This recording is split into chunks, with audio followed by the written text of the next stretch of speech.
Hello friends, my name is Dinesh. तो आज आपके लिए जो लेटेस्ट वैकेंसी है ये आपकी राजस्थान हाई कोर्ट जोधपुर में आपकी यहाँ जो वैकेंसी की पोस्ट है ये है आपकी जूनियर असिस्टेंट और क्लरिकल ग्रेड सेकंड।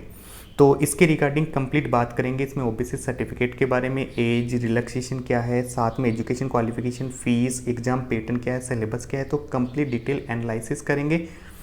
तो बने रहिए वीडियो के साथ में। तो आपको यदि मेरे वीडियोज पसंद आते हैं तो प्लीज़ लाइक कीजिए, शेयर कीजिए एंड सब्सक्राइब कीजिए। तो स्टार्ट करते हैं फटाफट। तो सबसे पहले यहाँ पे जो आपकी पोस्ट रहने वाली है ये आपकी जूनियर असिस्टेंट और क्लर्क ग्रेड सेकंड। नेक्स्ट यहाँ बात करते हैं कि आपको सैलरी कितनी मिलने वाली है। तो यहाँ पर जो 2 सालों के लिए आपका यहाँ पे फिक्स है 14,600। इसके बाद में आपका बेसिक होगा 2 साल के बाद में आपको 2 साल के पीरियड में first year and second year में आपको 14,600 फिक्स है। इसमें आपका एनपीएस काट लिया जाएगा, साथ में आपका एक मेडिकल का डिडक्शन किया जाएगा 200 या 220 रुपये के आसपास। तो ऐसा करके आपको लमसम 13,000 के समथिंग कुछ मिलेगा। इसका भी मैं एक कंप्लीट वीडियो बनाऊंगा सैलरी के रिगार्डिंग, तो उसमें बात करेंगे सैलरी की कितनी क्या रहने वाली है। साथ ही आपको जो प्रोफेशन कंप्लीट हो जाएगा इसके बाद जो आपकी सैलरी रहेगी वो आपकी बेसिक ही रहेगी 20,800। इसमें आपका 34% डीए होगा। 34% के अकॉर्डिंग आपका हो गया 7,000 के लमसम, ठीक है। और फिर इसमें आपका एचआरए आएगा। एचआरए भी आपका अलग अलग होता है, 9% होता है, 18% होता है। तो जो 18% एचआरए होता है ये आपका जयपुर, जोधपुर, बीकानेर, कोटा और अजमेर 5 ऐसी जगह, 5 ऐसे सिटी है जिनमें आपका एचआरए 18% होता है, बाकी जगह आपका 9% होता है। तो एक अच्छी खासी सैलरी आपकी बनने वाली है 2 साल के बाद में। तो नेक्स्ट अब यहाँ हम बात करते हैं, पेमेंट आपका हो गया। अब यहाँ ओबीसी सर्टिफिकेट के बारे में बात करते हैं कि ओबीसी सर्टिफिकेट के रिगार्डिंग क्या इन्फॉर्मेशन है।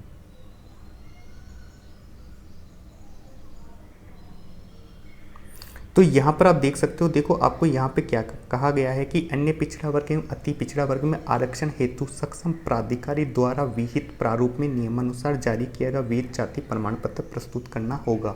यहाँ पे ओबीसी के रिगार्डिंग में बात कर रहा हूँ। तो यहाँ पे देखो क्या कहा गया है, अन्य पिछड़ा वर्ग एवं अति पिछड़ा वर्ग का जाति प्रमाण पत्र 1 वर्ष के लिए मान्य होगा। 1 वर्ष के लिए किनका मान्य होगा?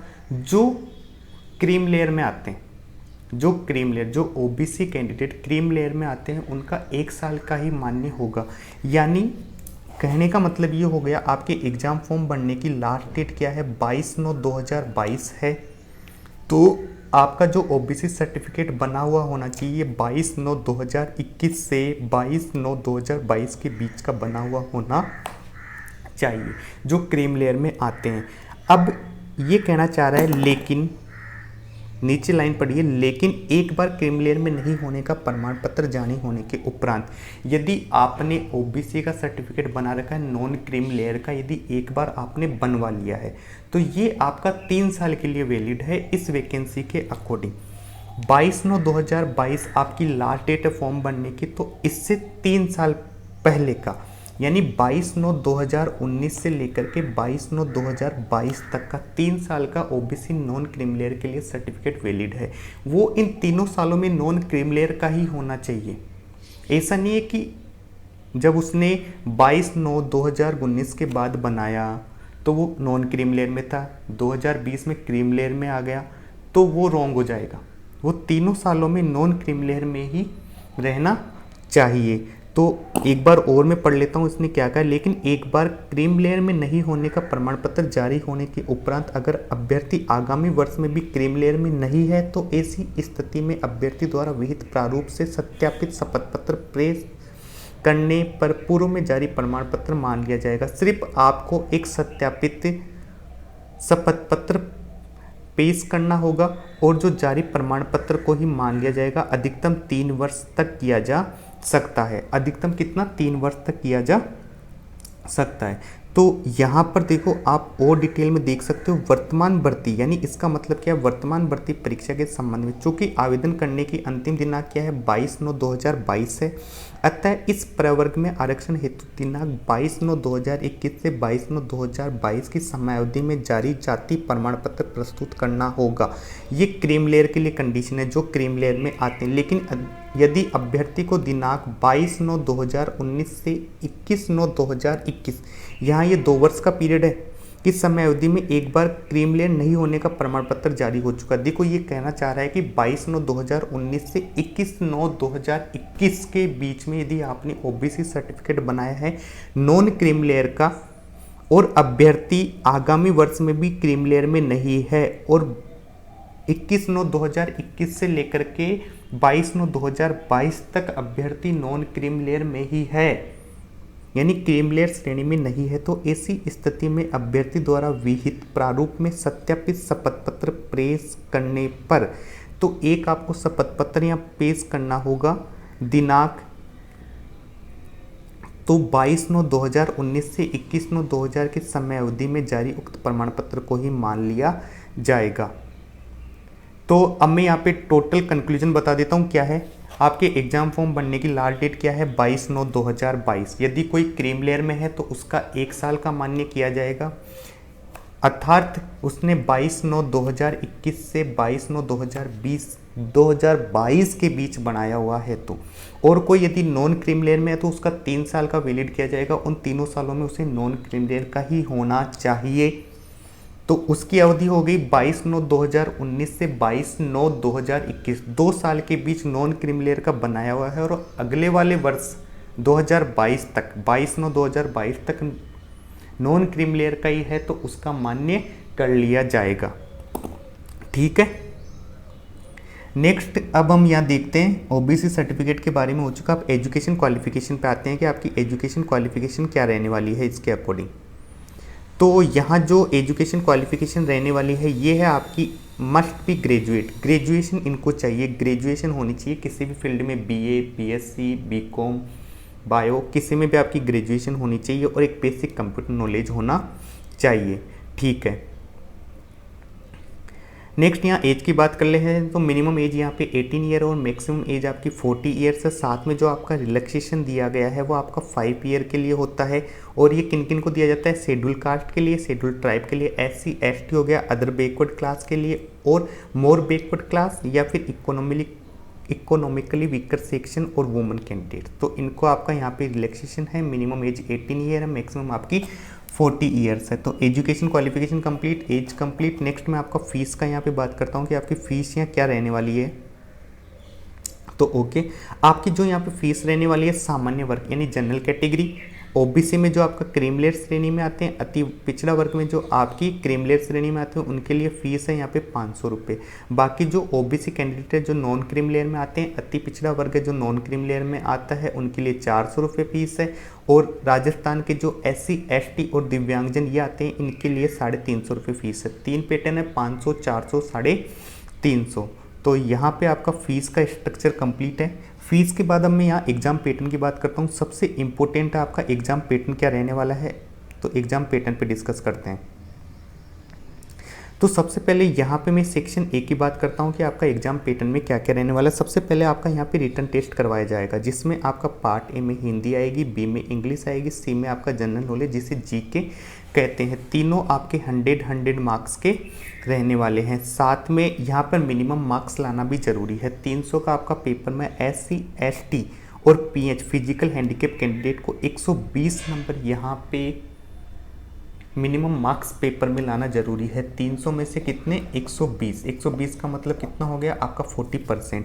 और अदर कैंडिडेट में यदि मैं बात करता हूँ तो यहाँ पे आपका जो जनरल कैटेगरी OBC इनके हैं उनको 135 यहाँ पे मिनिमम मार्क्स लाने हैं। 135 से नीचे आने पे आपका डिस्क्वालीफाई हो जाएगा, आप इससे आउट हो जाओगे वैकेंसी से। 2 घंटे का आपका यहाँ पेपर रहने वाला है। तो यहाँ पे थोड़ा सा और इसने इंस्ट्रक्शन दिया है, देखो each part shall be 50 multiple questions. देखो 50 यहाँ पे मल्टीपल क्वेश्चंस रहने वाले हैं, हिंदी के 50, इंग्लिश के 50 और जीके के आपके 50 क्वेश्चंस आएंगे। 2 marks for each question, 2 number का एक क्वेश्चन होगा। 2 नंबर का क्या होगा, एक क्वेश्चन। टोटल आपकी 150 क्वेश्चन, तो 300 मार्क्स का आपका पेपर हो जाएगा। Written test will be OMR sheet पर होगा, ऑफलाइन टेस्ट होगा। और यहाँ पे है there shall be no negative marking for wrong answer, यहाँ पे कोई नेगेटिव मार्किंग नहीं होगी। आप 150 में से 150 क्वेश्चन करके आइए बेफिक्र होकर के। नेक्स्ट अब यहाँ बात करते हैं सिलेबस की। देखो ये तो आपका हो गया रिटन टेस्ट। रिटन टेस्ट के बाद में आपका टाइपिंग टेस्ट भी होगा। टाइपिंग टेस्ट में टाइपिंग एफिशिएंसी टेस्ट भी होगा, उसके बारे में भी मैं आगे बात करूँगा। पहले इन्होंने सिलेबस दिया है। तो सबसे पहले जो हिंदी है, हिंदी का आपका सिलेबस सामने है। हिंदी बहुत ही ईजी सब्जेक्ट है, इसमें आप 50 में से 50 मार्क्स गेन कर सकते हो। आपको कुछ ही करना होगा, आपको थोड़ा सा अपना वोकेब है, जैसे वाक्यांश के लिए एक शब्द, मुहावरे, वाक्य शुद्धि, ये सब कुछ सही करना होगा। मैंने भी राजस्थान एलडीसी का एग्ज़ाम दिया था, मेरे 200 में से 150 मार्क्स आए थे, तो मैंने हिंदी में फुल ऑफ मार्क्स गेन किए थे। तो यहाँ पर हिंदी का आप सिलेबस देख सकते हो। हिंदी का सिलेबस बहुत ईजी है, संधि है, समास, उपसर्ग, प्रत्यय, पर्यायवाची, तो ये सब आपके हिंदी के सिलेबस में आते हैं। इंग्लिश का सिलेबस बहुत छोटा सा है छोटा सा बट है लेंदी। इम्प्रूवमेंट ऑफ सेंटेंस, यहाँ पे सेंटेंस के होते हैं, यहाँ पे सारे आपके सेंटेंस में फिल इन द ब्लैंक्स आएंगे, एरर के क्वेश्चंस आएंगे, आपके टेंस का हो गया, एक्टिव और पैसिव वॉइस के क्वेश्चन आएंगे, डायरेक्ट और इनडायरेक्ट के क्वेश्चन आएंगे। साथ में आपका क्या आएगा, असर्टिव टू नेगेटिव, इंट्रोगेटिव, ये आपके वाइस वर्सा, ये आपको ट्रांसफॉर्म करना होता है। असर्टिव टू नेगेटिव में चेंज करना होता है, इंट्रोगेटिव में करना होता है, इंट्रोगेटिव टू नेगेटिव, असर्टिव, ये सब कुछ इसमें होता है। तो ये आपका इंग्लिश का हो गया सिलेबस। अभी और देखो सिलेबस, यहाँ पे यूज ऑफ आर्टिकल्स आएंगे, साथ में आपके करेक्शन ऑफ सेंटेंस आएंगे, सिनोनिम, एंटोनिम्स, ये आपके वोकेब आ गई। आपको सिनोनिम करने, एंटोनिम करने। सिनोनिम का मतलब सेम स्पेलिंग, एक स्पेलिंग है उसके समानार्थी स्पेलिंग कौन सी हो जाएगी। एंटोनिम का मतलब अपोजिट हो गया।